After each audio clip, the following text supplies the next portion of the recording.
नमस्कार दोस्तों, मैं अमित आप सभी लोगों का आपके अपने चैनल अमित जी सेंटर में स्वागत करता हूं। दोस्तों, आज की ये वीडियो काफ़ी इम्पोर्टेंट है क्योंकि आज के इस वीडियो में मैं बताने वाला हूं कि national board of examination in medical science में कौन कौन सी वैकेंसी निकली हुई है, ठीक है, और कौन कौन लोग इसको भर सकते हैं, यानी कि एजुकेशनल क्वालिफिकेशन क्या है, एज लिमिट क्या है इस भर्ती के लिए, और इसमें एज रिलैक्सेशन मिलेगा कि नहीं मिलेगा, ठीक है, लास्ट डेट क्या है, ऑनलाइन एप्लीकेशन का सबमिशन डेट कब है, मतलब कब से स्टार्ट हो रहा है ये, ठीक है, और एग्ज़ामिनेशन कब है, सिलेक्शन प्रोसीजर क्या है, ठीक है, फ़ीस कितनी है, और ऑनलाइन अप्लाई कैसे कर सकते हैं, कहाँ से कर सकते हैं, तो इन सभी बातों को मैं यहाँ पे बताऊँगा, ठीक है। तो वीडियो शुरू करने से पहले आप लोगों से एक छोटा सा रिक्वेस्ट है कि अभी तक आपने चैनल को सब्सक्राइब नहीं किया है तो चैनल को सब्सक्राइब कर लीजिए, नोटिफिकेशन बेल को भी प्रेस कर दीजिएगा ताकि आने वाले हर एक मोस्ट इंपॉर्टेंट वीडियोज़ का नोटिफिकेशन आप तक पहुँचे, ठीक है। चलिए दोस्तों, हम लोग शुरू करते हैं। सबसे पहले इस एडवर्टीज़मेंट में, इस नोटिफिकेशन में ये बताया गया है कि opening date for submission of online application कब से मतलब शुरू हो रहा है या फिर हो चुका है कहेंगे, क्योंकि 15 तारीख को ये फॉर्म जो है भरे जाने शुरू हो चुके हैं, ठीक है। और उसके अलावा last date for submission of online application, मतलब इस फॉर्म को भरने का जो लास्ट डेट है वो क्या है, 14/8/2021, ठीक है। और डेट ऑफ सीबीटी एग्ज़ाम यानी कि कंप्यूटर बेस्ड एग्ज़ाम होगा यहाँ पर, तो उस एग्ज़ाम की तिथि भी यहाँ पे पहले से घोषित कर दी गई है। यहाँ पर 20/9/2021 को ये एग्ज़ाम होना है, ठीक है। तो चलिए अभी हम बात करते हैं डिटेल ऑफ द वैकेंसीज़ की। सबसे पहले हम क्वालिफ़िकेशन की बात करेंगे यहाँ पर। चलिए देखते हैं क्वालिफ़िकेशन क्या है। सीनियर असिस्टेंट के लिए, ठीक है, इसमें 8 पोस्टें हैं, 8 पदों के लिए भर्ती निकली है सीनियर असिस्टेंट में, ठीक है। उसके साथ एजुकेशनल क्वालिफ़िकेशन जो होनी चाहिए वो होनी चाहिए डिग्री, यानी कि बीएससी या बीए जो भी कर रखे हों वो होनी चाहिए, ठीक है। और उसके साथ ही यहाँ पर जो एनबीई ने जो क्राइटेरिया निर्धारित किया एग्जामिनेशन का, उसको पास होना चाहिए, ठीक है। चलिए अगला है जूनियर असिस्टेंट के लिए 30 पदों पे ये भर्ती निकली है। जो एलिजिबिलिटी क्राइटेरिया है, past senior secondary examination from a recognised board, मतलब कि इंटरमीडिएट कम से कम होना चाहिए। कितना होना चाहिए? इंटरमीडिएट। और उसके साथ साथ proficiency in use of computer and basic software package such as window, network operating system, LAN architecture, ठीक है, ये सभी चीज़ें उनको आनी चाहिए। कंप्यूटर के बारे में भी अच्छी खासी नॉलेज होनी चाहिए, ठीक है। और उसके साथ ही क्वालिफाई एग्जामिनेशन एज में बी प्रेस्क्राइब्ड बाई एनबीई, यानी कि एनबीई ने जो एग्जामिनेशन कंडक्ट कराया है, ठीक है, इसको क्लियर भी करना होगा, है ना।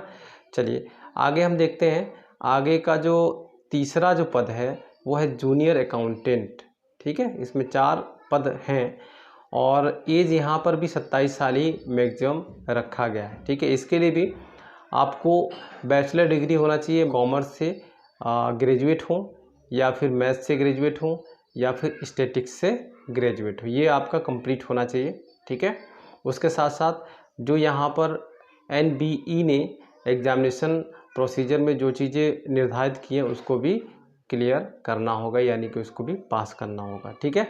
और उसके साथ साथ 3 years experience in dealing with accounts in some government institution with knowledge of computer based accounting, ठीक है। तो कंप्यूटर बेस्ड अकाउंटिंग में 3 साल का एक्सपीरियंस भी होना चाहिए किसी गवर्नमेंट इंस्टीट्यूशन में, ठीक है। कहीं पे भी काम करने का 3 साल का अनुभव भी यहाँ पर मांगा गया है, ठीक है। चलिए अब एज लिमिट की अगर हम बात करें तो एज लिमिट की बात हमको लगभग यहाँ पे पता चल गई है। हर एक पोस्ट के सामने लिखा हुआ था, कितना था, 27 साल मैक्सिमम होना चाहिए और मिनिमम 18 साल होना चाहिए, ठीक है। लेकिन इसके साथ साथ हम लोग बात कर लेते हैं अभी रिलैक्सेशन पे, ठीक है। एज का तो हमको पता चल गया 18 से 27 के बीच में होना चाहिए। रिलैक्सेशन किसको कितना मिल रहा है यहाँ पे हम देख लेते हैं। एससी एसटी वालों को 5 साल, ओबीसी वालों को 3 साल, पीडब्ल्यूडी यूआर यानी कि अनरिजर्व कैटेगरी के जो लोग हैं पीडब्ल्यूडी कैटेगरी में आते हैं तो उनको 10 साल का छूट मिल रहा है एज में, ठीक है। पीडब्ल्यूडी ओबीसी वालों को 13 साल और पीडब्ल्यूडी एससी एसटी वालों को 15 साल का छूट मिल रहा है। और एक्स सर्विसमैन ईएसएम को 3 साल का एक्स्ट्रा बेनिफिट मिलेगा, 3 साल की छूट एज में मिल जाएगी, ठीक है। अब हम सिलेक्शन प्रोसीजर को देख लेते हैं, ठीक है। स्टेज 1 में क्या है, तो स्टेज 1 में जो पेपर होना है वो 200 क्वेश्चंस आएंगे उसमें, और 200 नंबरों के आएंगे, ठीक है। यानी कि प्रत्येक क्वेश्चन जो होगा 2 नंबर का, सॉरी 1 नंबर का होगा, ठीक है। टाइमिंग क्या होगी, टाइमिंग 180 मिनट की होगी। इसमें नेगेटिव मार्किंग होगा, प्रत्येक 4 क्वेश्चन गलत होने पर 1 नंबर काटा जाएगा, यानी कि प्रत्येक एक गलत क्वेश्चन पे आपका 0.25 नंबर काटा जाएगा, ठीक है। और इसमें आपको क्वालिफाई करने के लिए मिनिमम क्वालिफ़िकेशन क्वालिफाइंग मार्क्स जो होना चाहिए SC ST के लिए 40% कम से कम, यानी कि अगर 200 अंकों का है तो 80 नंबर कम से कम लाना होगा, तब आप क्वालिफाई होंगे फर्स्ट राउंड के लिए। और अदर्स के लिए 50% लेकर आना होगा, ठीक है। जूनियर असिस्टेंट का जो पेपर होगा वो होगा 12th लेवल का पेपर, ठीक है। और सीनियर असिस्टेंट का जो होगा ग्रेजुएट लेवल कॉमन पेपर होगा। जूनियर अकाउंटेंट का जो है ग्रेजुएट लेवल कॉमन पेपर होगा, ओके। स्टेज फर्स्ट में क्या क्या चीज़ें पूछी जाएंगी, ठीक है। रीजनिंग पूछा जाएगा 50 अंकों का, ठीक है। जीके पूछा जाएगा 50 अंकों का, मैथ पूछा जाएगा 50 अंकों का, और इंग्लिश पूछा जाएगा 50 अंकों का। टोटल 200 क्वेश्चन होंगे 200 नंबरों के, ठीक है।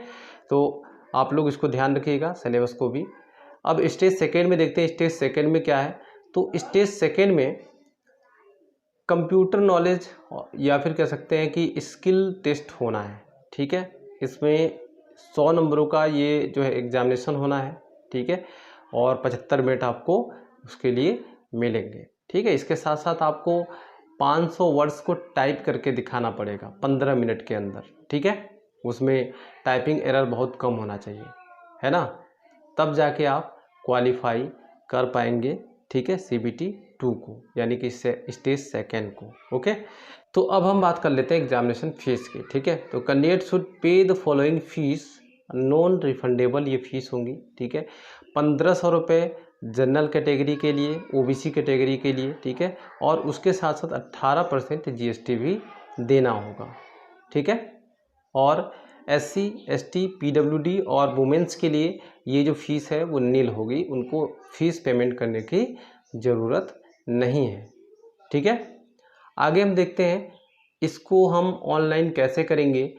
तो ऑनलाइन जो अप्लाई है www.natboard.edu.in पर जाकर आप इसको अप्लाई कर सकते हैं। यहाँ पे आप देख सकते हैं ये ब्लू लाइंस में लिखा हुआ है, ठीक है। तो इस वेबसाइट पर जाकर, इस ऑफिशियल वेबसाइट पर जाके इस फॉर्म को आप लोग अप्लाई कर सकते हैं, ठीक है। बाकी आप लोगों को जो चीज़ें समझ में नहीं आ रही हैं, जो चीज़ें आपको एक्स्ट्रा पूछना है, वो मुझे आप कमेंट में बताइएगा। उसके लिए मैं आप लोगों के लिए स्पेशल वीडियो बना दूंगा, आप लोग वहाँ से जाके देख सकते हैं, ठीक है।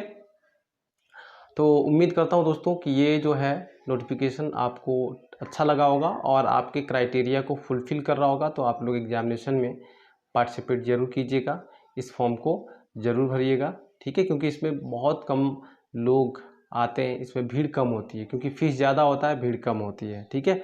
बाकी ST SC और PWD वुमेन जो है अपने अपने कैटेगरी में लड़ेंगे, ठीक है। वो तो ज़्यादा टेंशन की बात नहीं है, ठीक है।